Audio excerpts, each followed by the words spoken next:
வணக்கம். நல்ல எண்ணங்களும் நல்ல சிந்தனைகளும் நல்ல சொற்களும் நல்ல செயல்களும் இவை அனைத்தும் நம்மிடம் இருப்பின் இறைவன் நம்மிடமே இருப்பார். சோபநாதனி சேனலுக்கு உங்களை அன்புடன் வரவேற்கிறேன். இன்னைக்கு நம்ம பார்க்க போகிற பதிவு என்ன அப்படின்னா, தை மாதத்தில் வரக்கூடிய பூசம் நட்சத்திரத்து அன்று கொண்டாடப்படக்கூடிய ஒரு விசேஷம் அப்படின்னா தைப்பூசம். இந்த தைப்பூச திருவிழா அனைத்து முருகன் கோவில்கள்லேயும் கோலாகலமாக கொண்டாடப்படுங்க. இன்றைய காலகட்டத்தில் நம்ம வீட்டில் முருகனை நினைத்து தைப்பூச விரதத்தை எப்படி கடைபிடிக்கிறது அப்படின்றத பார்க்க போகிறோம். அது மட்டும் இல்லாமல் வியாழக்கிழமை பூச நட்சத்திரமும் சேர்ந்து வர்றதுனால நம்ம தைப்பூச நாளில் நம்மளுடைய வீட்டில் லக்ஷ்மி குபேர பூஜையும் செய்யலாங்க. நாள் முழுவதும் பூச நட்சத்திரம் இருக்கிறதுனால காலை முதல் மாலை வரை முருகனை நினைத்து விரதம் இருந்து முருகனை தரிசிப்பது அப்படின்றதும் வழிபாடு செய்வது அப்படின்றதும் நம்மளோட வீட்டில் இருக்கக்கூடிய வறுமையை நீக்கி செல்வமும் வசதி வாய்ப்புகளும் கிடைக்குங்க. அப்படி நம்ம நாளைக்கு வழிபாடு செய்யும்பொழுது இந்த 3 பொருட்களை கட்டாயம் வாங்கி வைத்து வழிபாடு செய்யுங்க. இப்படி நீங்கள் செய்யும் பொழுது உங்கள் வீட்டில் எப்பயும் சுபிக்ஷம் நிறைந்து இருக்குங்க. முருகப்பெருமானோட வழிபாடு கூடவே நான் சொல்லக்கூடிய இந்த 3 பொருட்களை வாங்கி வைக்கணும்னு சொல்லியிருந்தேன் இல்லையா, அந்த 3 பொருட்கள் என்ன அப்படின்றத நம்ம வீடியோக்குள்ளே போய் தெளிவாக பார்க்கலாம். வீடியோக்குள்ளே போகலாம்.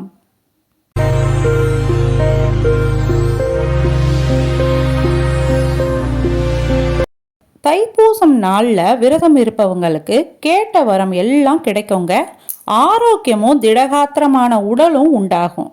நினைத்த காரியம் கைகூடும். தைப்பூச திருநாள் அன்று நல்ல காரியம் ஏதாவது நீங்கள் தொடங்குனீங்க அப்படின்னா அந்த காரியம் நல்ல பலனை கொடுக்குங்க. இந்த நாளில் குரு பகவானையும் சிவபெருமானையும் முருகப்பெருமானையும் வழிபாடு செய்வது அப்படின்றது ரொம்பவே விசேஷமான பலனை கொடுக்கும். இறைவன் ஒளி வடிவில் இருக்கிறார் அப்படின்றத உணர்த்தி ஜீவ ஜோதியில் 2.5 கலந்த வள்ளல் பெருமானையும் தைப்பூச நாளில் வணங்குவது அப்படின்றது ஆயுள் ஆரோக்கியத்தை அதிகரிக்குங்க.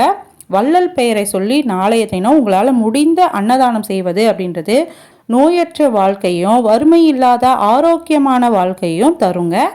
வியாழக்கிழமை அப்படின்றது குரு பகவானுக்கு உகந்த நாள்.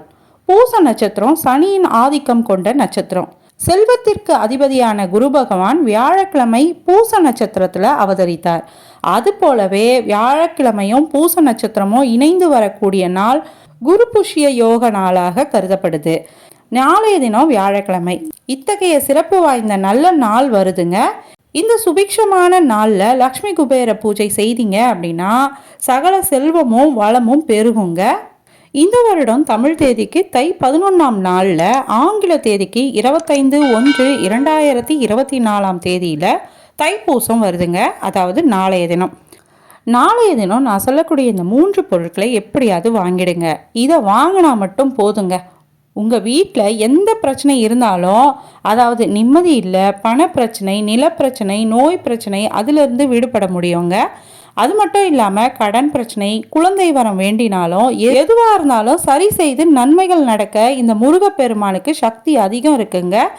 இந்த தைப்பூசம் ஏன் இவ்வளோ முக்கியத்துவம் வாய்ந்ததாக கருதப்படுது அப்படின்னா, பூச நட்சத்திரத்துடன் சேர்ந்து அதைவிட முக்கியமான பௌர்ணமியும் சேர்ந்து வருதுங்க. அன்றைய தினம் மிகவும் விசேஷமானதாக பார்க்கப்படுது. முக்கியமாக முருகப்பெருமான் அவதரித்த நாளாக இந்த தைப்பூசம் கொண்டாடப்படுது. அப்படிப்பட்ட நாளைய தினம் முருகப்பெருமானை நினைத்து நாம் அவரிடம் என்ன வேண்டுதல் வைத்தாலும் அது உடனே நிறைவேற்றி வைப்பாருங்க. நாளைய தினத்தில் முக்கியமாக நம்ம வாங்கும் பொருட்களில் இந்த 3 பொருட்களை வாங்கி வரணுங்க. அது என்ன பொருட்கள் அப்படின்னா, நாளைக்கு பௌர்ணமியும் சேர்ந்து வருது. அதனால் பௌர்ணமி இருக்கிறதுனால நாளைய தினம் கல்லுப்பு வாங்கி அந்த பூஜை அறையில் வைத்து வழிபாடு செய்வது அப்படின்றத செய்திடுங்க. வீட்டில் கல்லுப்பு இருக்குங்க நிறைய அப்படின்னாலும் பரவாயில்லைங்க. தைப்பூசம் அன்று புதிதாக கல்லுப்பை வாங்கி வைத்து வழிபாடு செய்வது அப்படின்றத கண்டிப்பாக செய்யுங்க. அடுத்தது இன்னொரு பொருள் இருக்குது. இதுவும் ரொம்ப முக்கியமான பொருள். பௌர்ணமி தினத்தில் இந்த பொருட்களை வாங்குவது அப்படின்றது நல்ல சுபிக்ஷத்தை கொடுக்கும். அதுவும் பௌர்ணமியும் தைப்பூசமும் சேர்ந்த நாளில் இந்த பொருட்களை கண்டிப்பாக வாங்குங்க. அது என்ன அப்படின்னா பச்சை அரிசிங்க. பச்சரிசி நாளைய தினத்தில் வாங்கி அதையும் பூஜை அறையில் வைத்து வழிபாடு செய்வதனால வீட்டில் மகாலட்சுமி கடாட்சம் உண்டாகுங்க. மகாலட்சுமியே நம்ம வீட்டுக்கு ஓடோடி வந்துடுவாங்க. அதே மாதிரி இன்னொரு பொருள், முக்கியமான பொருள், இது என்ன பண்ணணும் நாளைய தினம் அப்படின்றதையும் தெளிவாக சொல்கிறேன்.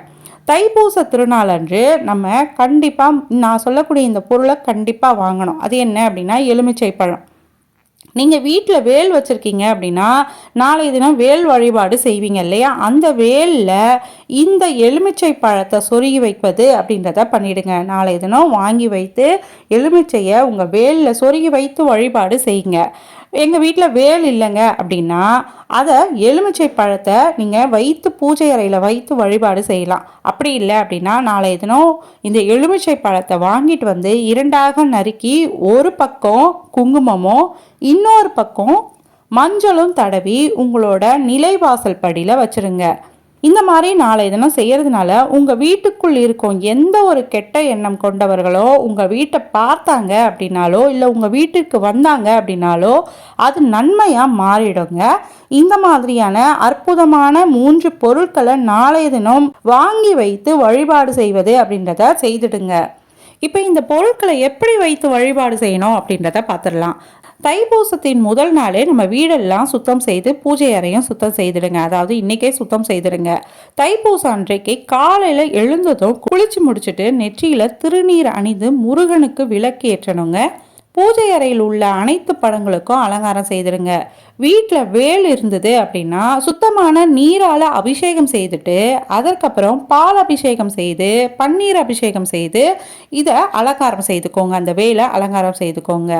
அலங்காரம் செய்த வேலை ஒரு சிறிய கிண்ணத்தில், அதாவது இந்த கிண்ணம் எப்படி இருக்கணும் அப்படின்னா வெள்ளி கிண்ணமாக இருக்கலாம், அப்படி இல்லைன்னா பித்தளை கிண்ணமாக இருக்கலாம், அப்படி இல்லை அப்படின்னா செம்பு கிண்ணமாக இருக்கலாம்.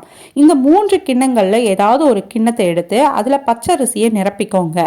நிரப்பி அதில் இந்த வேலை சொருகி வைத்து பூக்களால் அலங்காரம் செய்து வழிபாடு செய்யுங்க. அன்றைய தினம் உங்களால் முடிந்த நெய்வேத்தியம் வைக்கலாம். அதைவிட சர்க்கரை பொங்கலும் பால் பாயாசமும் வைத்து வழிபாடு செய்வது அப்படின்றது ரொம்பவே சிறப்புங்க. இதை செய்ய முடிஞ்சுது அப்படின்னா நாளைய தினம் செய்யுங்க. இல்லைனா சிம்பிளாக ஏதாவது ஒரு நெய்வேத்தியத்தை வைத்து வழிபாடு செய்யுங்க. தைப்பூசம் அன்னைக்கு நீங்கள் விரதம் இருந்தால் செல்வம் அதிகரிக்குங்க.